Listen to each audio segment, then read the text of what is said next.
Hello Mouses! Now today we were going to have our third part of applying the law to Batman, but unfortunately some news has come up that means we'll have to shove that back to later in the week.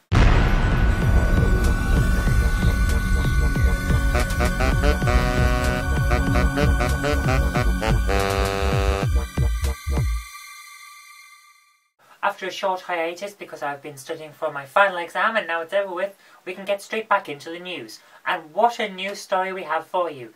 Court orders have been issued to 5 internet service providers in the UK, basically stating from the High Court that they have to block the Pirate Bay. Now I don't know about you, but I don't know anyone who actually uses the Pirate Bay, because there are better alternatives, let's put it that way. It gets blocked repeatedly, it gets no service attacks, it's slow, it's inundated with torrents that are false, and you can see that just by having a look at the torrents list. Vote up, vote down on it, most voted down. So why bother? Well, the reason that they're doing this is because they seem to believe that if they block enough websites, people will give up sharing things on the internet. That's not going to happen. I'm sorry, old media, but the world doesn't work like that. You're going to have to catch up, and you're going to have to convince the courts that that is not the way to combat widespread piracy. Now, speaking as someone who had their work stolen within hours of it going online, I am all for protecting intellectual property, but there are limits. People are always going to steal it.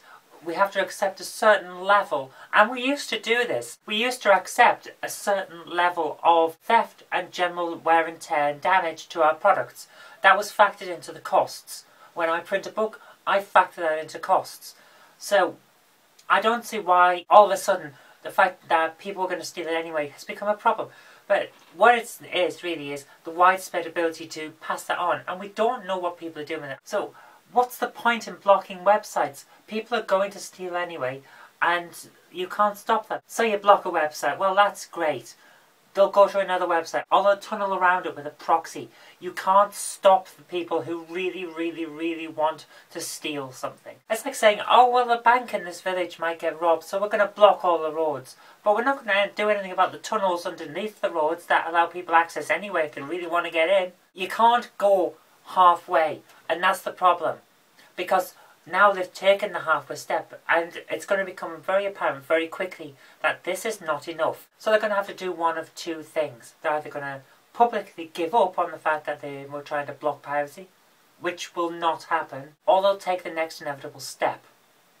And that is censorship of the internet. And I, for one, will not stand for that. Any government, and I say this now, any government that tries to censor the internet in Britain will lose the next election. There will be a grassroots campaign against this, and it will succeed. The government will fall because of it, and that's because people don't want censorship. We want to do whatever we want to do, providing that it doesn't harm others, and that's the issue that's here. The youth of today don't believe that piracy harms other people.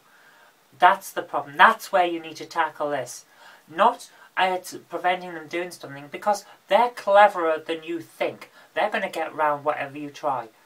What you have to do is educate them to see that what they're doing is wrong. Then, and only then, can you win the piracy war. And that's all I have time for today. So until tomorrow, I've been Kirk-Robinson, you've been watching a video, and I'll see you later.